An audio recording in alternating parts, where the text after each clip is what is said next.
Shalom saudara. Shalom. Ya, kecelakaan mobil yang paling dahsyat itu hasilnya yang pernah saya lihat di koran-koran atau di televisi adalah ketika mobil dua atau lebih itu saling bertubrukan, saudara. Ya, saudara tahu artinya bertubrukan? Bertubrukan itu maksudnya begini. Mobil yang satu dari sisi yang lain itu dengan kecepatan penuh, ya, bertemu dengan mobil dari arah yang lain dengan kecepatan penuh juga. Ketika mereka bertemu muka dengan muka, itu akibatnya sangat besar. Nah saudara, beda dengan kecelakaan yang hanya sekedar bersenggolan saja atau hanya sekedar menyerempet. Biasanya akibatnya itu tidak separah ketika tubrukan. Nah kita tahu bahwa orang yang mengalami kecelakaan tubrukan itu biasanya korbannya kritis saudara. Bahkan bisa sampai ada yang mati ya. Dan mobilnya pun sudah tidak bisa dipakai lagi karena sudah hancur total.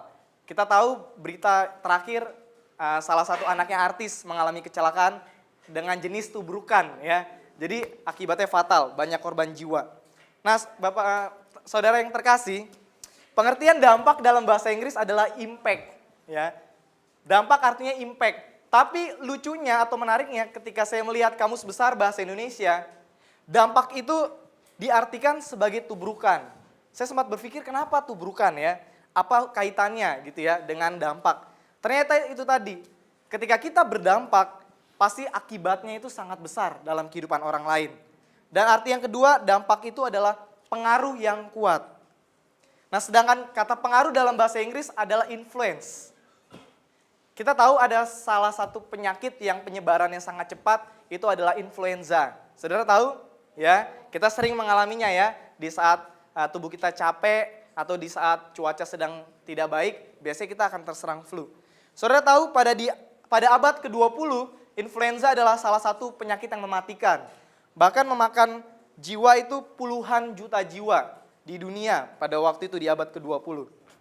Nah nama penyakit ini, influenza, diambil dari kata influence yang tadi artinya pengaruh. Ya. Kenapa? Karena itu tadi sifatnya yang cepat menular.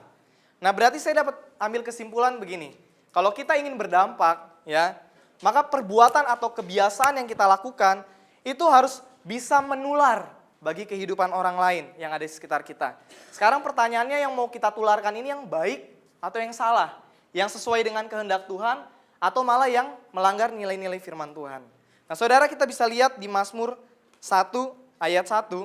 Berbahagialah orang yang tidak berjalan menurut nasihat orang fasik, yang tidak berdiri di jalan orang berdosa, dan yang tidak duduk dalam kumpulan pencemooh.